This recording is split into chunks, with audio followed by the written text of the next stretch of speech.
Hey, it's the Room Escape Geek here. Today we're going to check out Stash House in Los Angeles.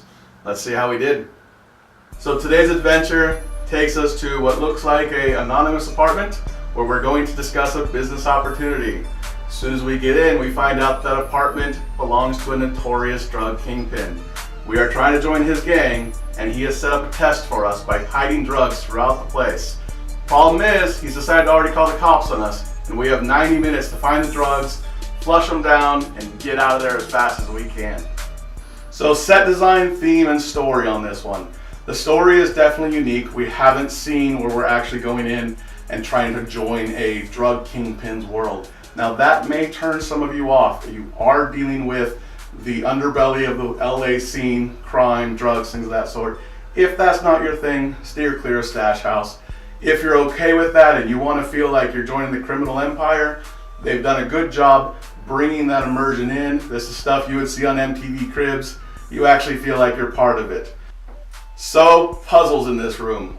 There are a ton of them. This is probably one of the most puzzle-heavy rooms I have seen in the 100+ rooms that we have done at this point. Bring a big group. We always look at the recommended players and think, we don't need that, we're good enough. You need it. You need at least 6. 8 would be fantastic if you're a beginner. Bring that 10 to 12 that they even recommend. You're gonna need it. You need the time. There are puzzles everywhere and they are quite abstract. There are some straightforward, but they've done a great job of putting a lot of abstract thought into the place. There are multi-level puzzles. Again, there's a ton of them. They are non-linear. You are going to be broken up because there are parts where you have to have people working at the same time. Otherwise, you will never get out.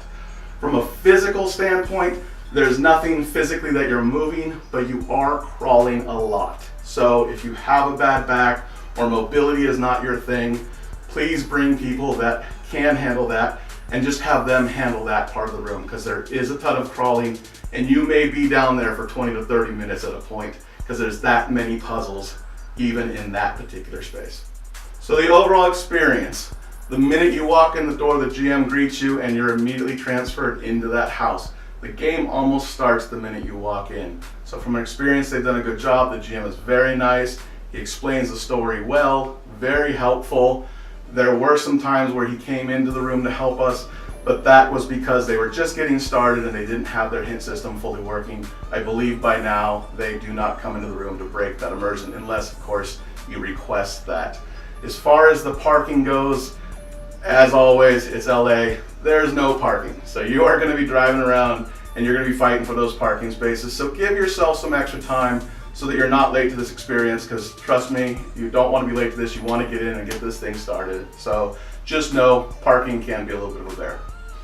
So do I recommend the Stash House? It is fantastic. Again, you're not going to go in there and go, oh my God, the set design is just so amazing. But it works for what it is. It's the puzzles in this case. This is truly a puzzle room.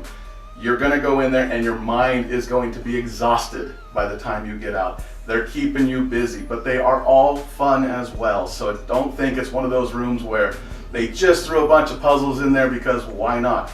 They work with the theme, they're a lot of fun, and it is great. I really, really recommend, not necessarily to beginners. This may turn beginners off because it's so much, it's so overwhelming. But if you're intermediate and you're looking for a challenge, or you're an enthusiast, this is a must-do for that group. You will love it. It will jump to the top of your list because there are such great puzzles in the room. So that was the Stash House in Los Angeles. Again, I'm the Room Escape Geek, and I'll see you next time.